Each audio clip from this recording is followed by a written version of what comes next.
Bonjour et bienvenue sur la chaîne L'Oracle de Dany. Alors aujourd'hui je vous propose un tirage pour faire un petit état des lieux de votre relation. C'est ce que, quand j'ai attrapé les cartes tout à l'heure, c'est ce que ça m'a dit. Donc on va voir vers quoi tend le tirage et puis je verrai ce que je mets en titre et en barre d'infos. Mais pour l'instant, je ne sais pas.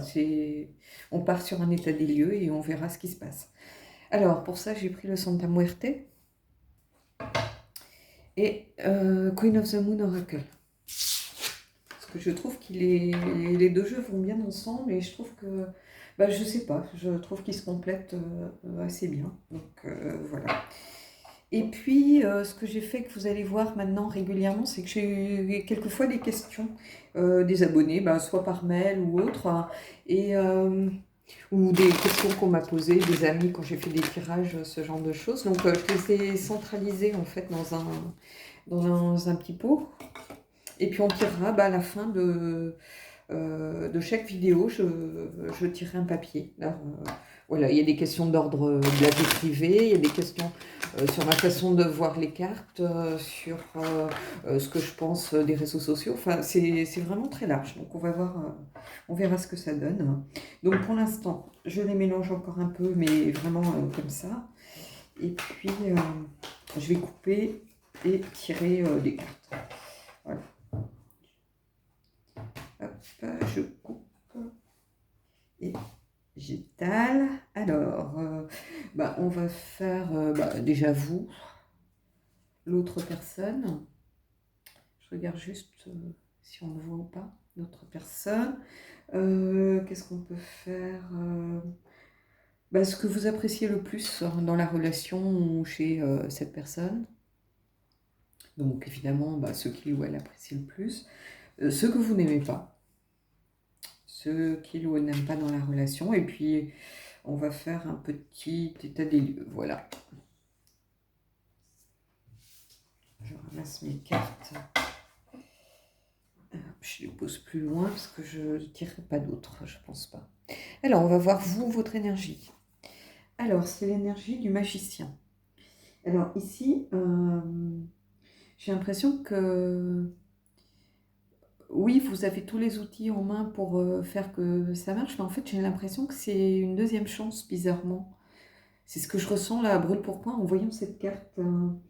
J'ai l'impression que c'est pas vraiment une nouvelle relation, ce serait plutôt une relation qui repart. Peut-être, oui, une deuxième chance après un break, ou après peut-être une rupture, ou après peut-être vous vous êtes retrouvés après un certain laps de temps, hein, et voilà, c'est ça qui me vient en tête, hein. J'ai l'impression que c'est un nouveau début, en fait, hein. C'est aussi la signification de cette carte, hein. C'est la carte numéro 1 des arcanes, hein, et cette carte, elle me dit que vous pouvez avoir confiance en vos capacités, hein, mais que le plus difficile va être de refaire confiance à l'autre personne. Mais par contre, vous avez vos outils en main pour y arriver. Alors, l'autre personne. Le 6 de bâton. Alors, le 6 de bâton, c'est la carte de la victoire, hein, du succès célébré, hein, alors, j'ai l'impression que cette personne, elle a pas mal ramé pour réussir à avoir cette deuxième chance, hein. Alors, du coup, elle est un petit peu tout feu tout flamme, hein, et super volontaire pour aller de l'avant. Alors, elle a une attitude très positive, très volontaire, très joyeuse en fait, parce que elle est consciente de la chance que vous lui donnez, de la chance qu'elle a à nouveau. Donc, elle est dans l'énergie, pour aller de l'avant, voilà, on imagine un petit peu sautiller de joie, quoi, en gros, voilà. Alors, on va voir ce que vous appréciez. Alors, c'est la carte du monde. Alors, c'est bizarre parce que j'ai l'impression que je l'ai déjà tirée, cette carte, en cette même position pour un autre tirage. Alors, ce que vous appréciez le plus avec cette carte du monde, vous voyez, hein, elle est assise sur un globe terrestre, c'est que vous avez l'impression d'être enfin à votre place, hein, et d'avoir accompli quelque chose d'important. Alors, peut-être en pardonnant par rapport à votre relation d'avant, hein, et pour vous, c'est déjà un accomplissement en soi. Le monde, il ne faut pas oublier que c'est aussi c'est la fin d'un cycle, donc c'est un nouveau cycle qui redébute. Avec cette deuxième chance, en fait, c'est une nouvelle relation. C'est pas forcément le prolongement de la première fois.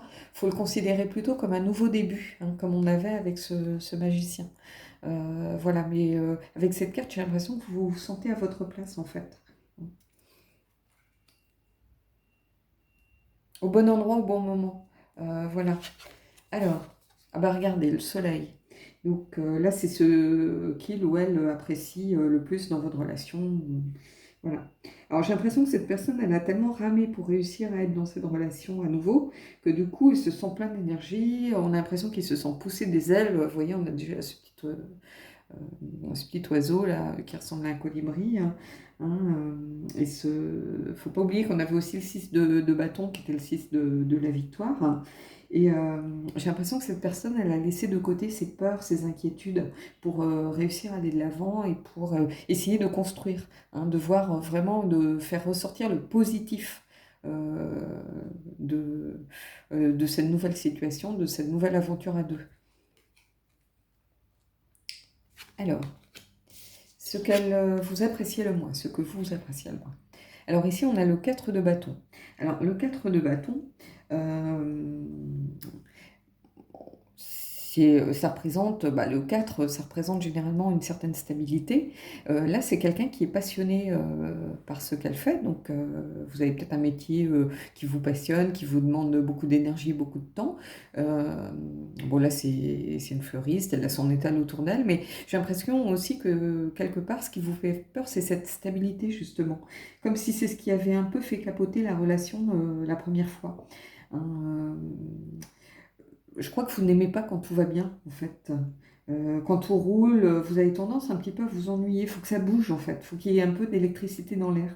Vous n'aimez pas trop quand il n'y a plus d'efforts à faire en face, quand ça manque un peu de challenge.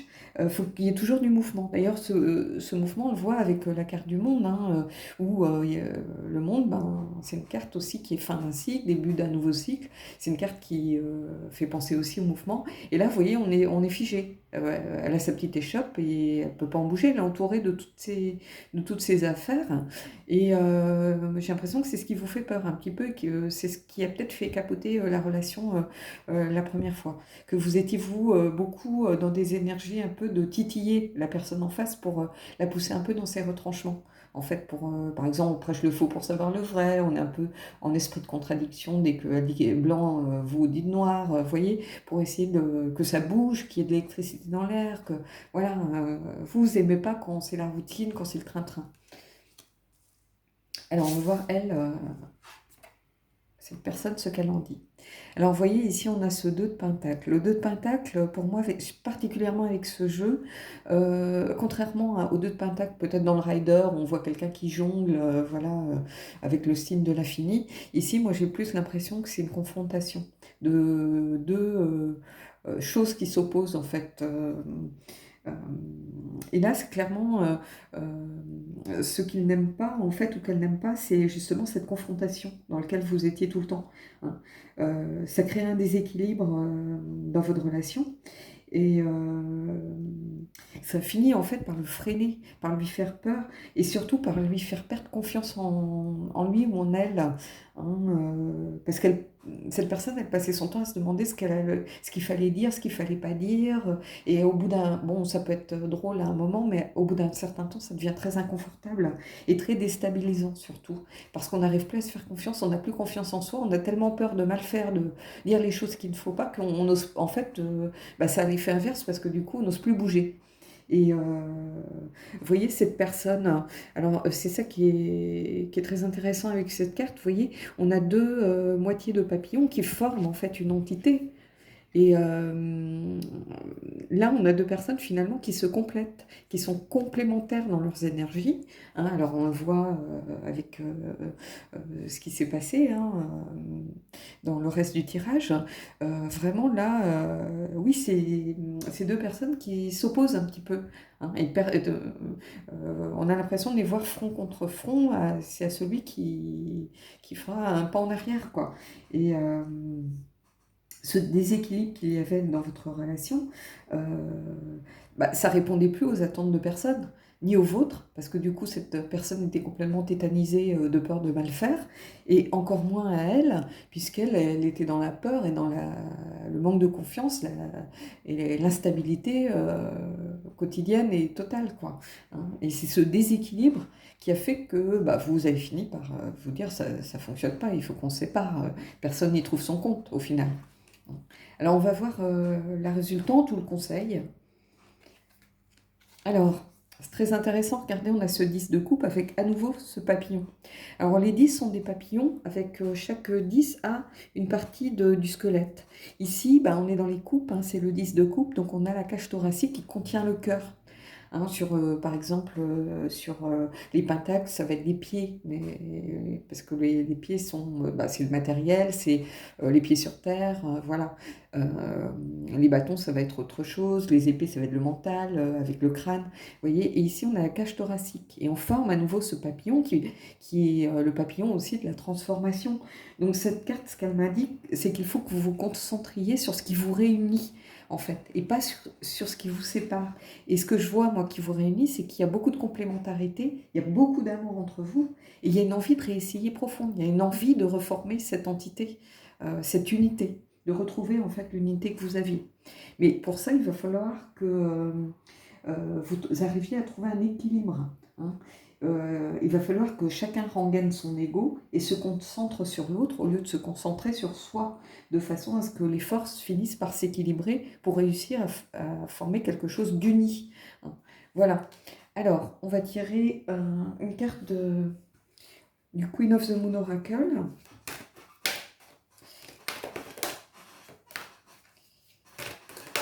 Je ne sais pas pourquoi ma chaise est Queen, là, c'est un peu agaçant, j'espère que vous l'entendez pas trop. Ah, j'ai une carte de tombée. Donc. Alors, la balance. Alors, vous voyez, on parlait d'équilibre. Vous voyez, c'est la carte de l'équilibre qui sort. La balance, c'est aussi la carte de ce mois-ci, hein, du mois d'octobre. Ce qui est c'est une synchronicité. Hein, vous pouvez en tenir compte, hein, bien évidemment. Hein, tous les signes comme ça que l'univers nous fait font c'est censé quand même nous parler. Donc ici, ça veut dire que vraiment il y a une concordance en fait des énergies par rapport à ce tirage, je pense. Hein. Avec ce tirage de la balance en plein mois d'octobre, cette balance qui représente l'équilibre, cet équilibre qu'on vous demande de retrouver ici aussi. Hein. Et ce que nous dit cette carte, c'est que les extrêmes sont en fait rarement constructifs. Oui, ils s'attirent, mais ils s'attirent pendant un temps. Hein, au bout d'un moment, c'est des relations qui sont rarement très saines, hein, qui finissent souvent par un certain déséquilibre qui se met en place parce qu'il y a toujours un qui est lésé à un moment donné par rapport à l'autre. Hein, c'est rare que les deux, les deux forces en présence réussissent à être vraiment équilibrées. Hein, il y a toujours un qui est à un moment haut pendant que l'autre est en bas et inversement. Hein, voilà, donc cette carte, elle nous invite à retrouver cet équilibre. Et puis, c'est aussi le signe du mois d'octobre, donc c'est très intéressant. Donc voilà. Alors, maintenant, on va tirer un petit papier. Je vais poser juste l'oracle. Je vais essayer de me caler. Voilà. Alors. Bon, bah, il y a une qui est tombée. On va faire comme ça. Je vais juste regarder. Je vous la montrerai. Hein. Alors. Comment tu es venu à créer ta chaîne? Alors, je suis venue à créer ma chaîne pour 2 raisons. En fait, moi, je faisais des tirages quand j'étais ado. Hein, on faisait ça pour s'amuser, on faisait des soirées entre copines, c'était des tirages sentimentaux. Donc voilà, moi j'avais un tarot de Marseille à l'époque et je tirais les cartes. Donc bon, c'était un peu des soirées, bon, on rigolait plus qu'autre chose, hein, on se prenait pas au sérieux. Mais je savais que j'avais toujours aimé ça, tirer les cartes. Et je m'y suis remise il n'y a pas si longtemps que ça en fait, en retrouvant mon jeu de tarot de Marseille tout simplement. Et du coup, je me suis intéressée aux chaînes parce que moi, avant tout, je suis une lectrice, donc je m'intéressais beaucoup aux chaînes de lecteurs, les booktubers en fait, notamment des chaînes anglo-saxonnes. Et je savais même pas qu'il y avait des chaînes qui existaient avec les tarots, avec les oracles, pas du tout. Et je suis tombée un peu par hasard sur la chaîne de Claire de la Lune. Et j'ai commencé à regarder, je me suis dit, mais il y a plein de jeux finalement. Et puis moi j'aime beaucoup tout ce qui est artistique, hein, puisque je dessine un petit peu. Et je m'étais dit, mais il y avait des jeux qui me parlaient, tout ça. J'ai commencé à acheter un jeu, un autre. J'avais acheté un oracle en Irlande ou en Écosse, celui des fées de Brian Froud. Mais plus pour l'art, parce que je suis une fan de Brian Froud, déjà de Dark Crystal.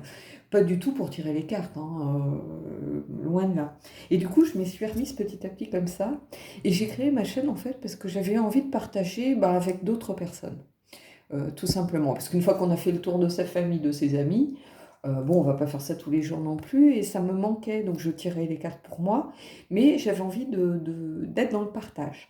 Ça, c'est une première raison. Donc voilà, et puis moi, je ne voulais pas en fait apparaître sur les réseaux sociaux de toute façon, mais j'avais quand même besoin, pour mon boulot, de voir comment fonctionnait une chaîne YouTube de l'intérieur.